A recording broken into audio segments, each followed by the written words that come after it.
Saint Romuald, Abbot, Order of Camaldoli, 1027, Fabriano. Romuald, son of a nobleman, Sergius, born at Ravenna, while a youth withdrew to the nearby monastery of Classis to do penance.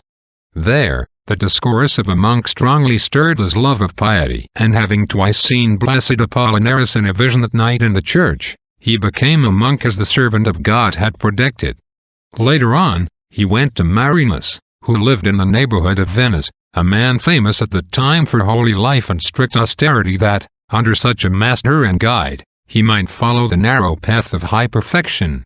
Assailed by the snares of Satan and the hatred of men, he strove all the more to humble himself constantly with fasting and prayer, and he enjoyed meditation on heavenly things, shedding abundant tears. Yet such was the joy which ever beamed in his face, that it made all who looked at him cheerful.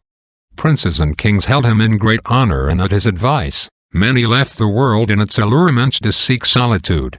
A desire for martyrdom also inflamed him and induced him to set out for Pannonia, but a malady, which tormented him as often as he set out and left him when he turned back, obliged him to return.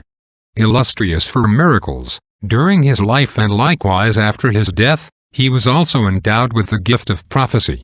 Like the patriarch Jacob, he saw in a vision a ladder that reached from earth to heaven, on which men in white robes ascended and descended.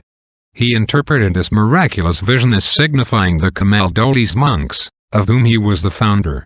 At length, having reached the age of 120, and after having served God by a life of most austere penance for 100 years, he went to his reward, in the year of salvation 1027.